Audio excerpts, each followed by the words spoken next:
সদৌ দৰং কোচ ৰাজবংশী সন্মিলনীৰ দ্বিবাৰ্ষিক অধিৱেশনৰ দ্বিতীয় দিনা উদুলি মুদুলি হৈ পৰিছে দলংঘাটৰ নৰনাৰায়ণ চিলাৰায় ক্ষেত্ৰ।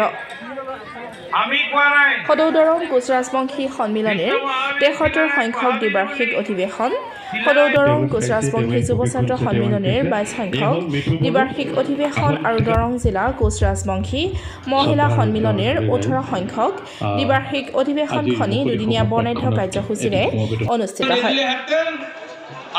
দলংঘাট শাখাৰ উদ্যোগত নৰনাৰায়ণ চিলাৰায় ক্ষেত্ৰত অনুষ্ঠিত অধিৱেশনৰ দ্বিতীয় দিনা উলিওৱা হয় বাৰেৰহণীয়া সাংস্কৃতিক শোভাযাত্ৰা। দুপৰীয়া সদৌ দৰং কোচ ৰাজবংশী সন্মিলনীৰ সভাপতি অন্তৰাম ডেকাৰ সঞ্চালনাত অনুষ্ঠিত মুকলি সভা উদ্বোধন কৰে মঙলদৈ লোকসভা সমষ্টিৰ প্ৰাক্তন সাংসদ মাধৱ ৰাজবংশীয়ে। সভাত স্মৃতিগ্ৰন্থ উন্মোচন কৰে বুঢ়ীনগৰ কনিষ্ঠ মহাবিদ্যালয়ৰ অধ্যক্ষ দিগন্ত ৰাজবংশীয়ে। কোচ ৰাজবংশী সন্মিলনীৰ ৭৩ সংখ্যক দ্বিবাৰ্ষিক অধিৱেশন, যুৱ ছাত্ৰ সন্মিলনীৰ ২২ সংখ্যক দ্বিবাৰ্ষিক অধিৱেশন আৰু মহিলা সন্মিলনীৰ ১৮ সংখ্যক দ্বিবাৰ্ষিক অধিৱেশন আৰু আতিথ্যত হৈছে দলংঘাট শাখাই আতিথ্য কৰিছে সুন্দৰভাৱে। আজি দুদিনীয়া কাৰ্যসূচীৰ মুকলি সভা চলি আছে। ইতিমধ্যে মুকলি সভাত অগণন জনগণে সমাৱেশ পাতিছেহি। আমি কোচ ৰাজবংশীসকল আজি একত্ৰিত হৈছোঁ আৰু কোচ ৰাজবংশীসকলৰ এই মুকলি সভাত আমি বিশিষ্ট ব্যক্তিসকলক আহ্বান জনাইছোঁ আৰু আমাৰ জাতিটোৰহকে পৰ্যালোচনা আৰম্ভ হৈছে। যথেষ্টখিনি ব্যক্তি আহি ইয়াত উপস্থিত হোৱাৰ কাৰণে আমি দৰং জিলা সমিতিৰ তৰফৰ পৰা আনন্দিত হৈছোঁ আৰু তেখেতসকলক ধন্যবাদ জ্ঞাপন কৰিছোঁ। আজি এটা বৃহৎ শোভাযাত্ৰা হ'ল আৰু শোভাযাত্ৰাৰ পিছতে মুকলি সভাখন আৰম্ভ হৈছে। মুকলি সভাত ইতিমধ্যে ভালেমান বক্তা আহি পেলাই মঞ্চৰ আসন শুৱনি কৰিছে আৰু ইয়াৰ পিছতে আমাৰ সন্ধিয়ালৈকে সাংস্কৃতিক সন্ধিয়া থাকিব। যোৱাকালি আমাৰ দুখনকৈ গ্ৰন্থ উন্মোচন হ'ল, এখন আদৰণি সমিতিৰ গ্ৰন্থ উন্মোচন হৈছে আৰু আমাৰ সদৌ দৰং কোচ ৰাজবংশীৰ জীৱন্ত দলিল দৰংজ্যোতিখন আমি প্ৰতি দুবছৰৰ মূৰে প্ৰকাশ কৰোঁ। এইবুলি সৰ্বাংগ সুন্দৰভাৱে দৰংজ্যোতিখন প্ৰকাশ পাইছে।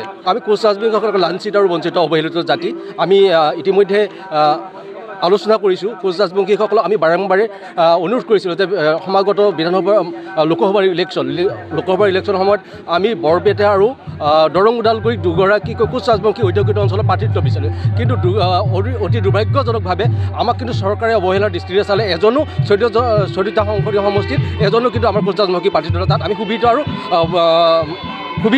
গতিকে আমি পৰিচালনা কৰোঁ কোচ ৰাজবংশীসকলে আমি কি বিকল্প চিন্তা কৰিব পাৰোঁ, তাৰ কাৰণে আমাৰ নিশ্চয় নেতৃত্ববৃন্দই চিন্তা চৰ্চা কৰিব।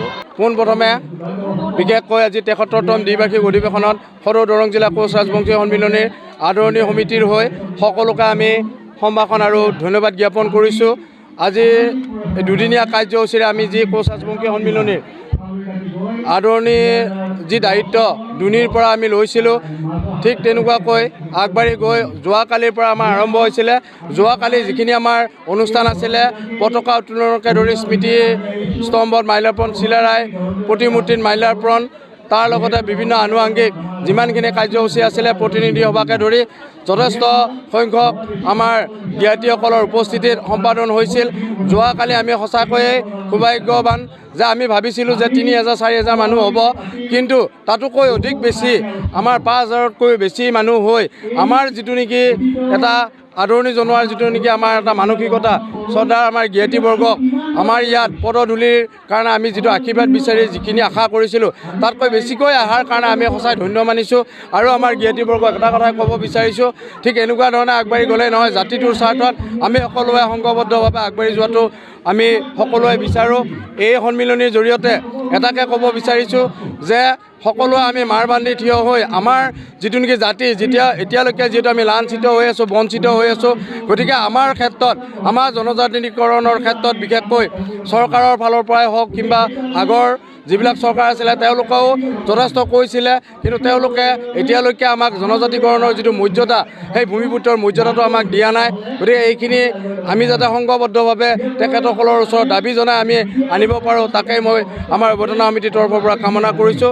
আৰু আজিৰ দিনটোৰ কথা ক'ব বিচাৰিছোঁ, যিহেতু আমাৰ কোচ ৰাজবংশী বুলি ক'লে বীৰ চিলাৰায় নৰনাৰায়ণৰ নাম আমি ল'বই লাগিব আৰু এই ক্ষেত্ৰখনো আমি শ্ৰদ্ধাৰ তেখেতসকলৰ নমস্য আমাৰ নৰনাৰায়ণ চিলাৰায় ক্ষেত্ৰ ক্ষেত্ৰ হিচাপে নামাকৰণ কৰিছিলোঁ আৰু এই চিলাৰায় নৰনাৰায়ণ ক্ষেত্ৰত আহি আমাৰ জ্ঞাতিবৰ্গই যি পদধূলি দিলে তাৰ কাৰণে আমি তেখেতসকলক ধন্য আৰু কৃতজ্ঞতা জ্ঞাপন কৰিছোঁ আৰু আজিও আমি ভাবিছিলোঁ যে আমাৰ 6,000-7,000 মানুহ হ'ব কিন্তু আজি দেখা পাই এনেকুৱা ভাল লাগিছে যে অগণন মানুহ য'ত নেকি আমি যিমানখিনি ভাবিছিলোঁ তাতকৈ হয়তো বহু বেছি মানুহ হৈছে এটাৰ কাৰণে সমাগম হৈছে যে জাতিটোৰ অলপ যিখিনি নেকি আমাৰ জাতীয় চেতনা সেই চেতনাটো নিশ্চয় বৃদ্ধি পাইছে আৰু বৃদ্ধি পোৱাৰ পৰিলক্ষিততে এনেকুৱা এটা হৈছে তাৰ কাৰণে বিশেষকৈ জিলা সমিতি যুৱ সন্মিলনী আমাৰ মহিলা সমিতি সকলোকে আমি ধন্যবাদ আৰু কৃতজ্ঞতা জ্ঞাপন কৰিছোঁ আৰু পৰৱৰ্তী পৰ্যায়ত ঠিক যেনেকুৱাকৈ এনেকৈ ওলাই আহিছে ঠিক তেনেকুৱাকৈ সকলোৱে ওলাই আহক জাতিটোৰ ক্ষেত্ৰত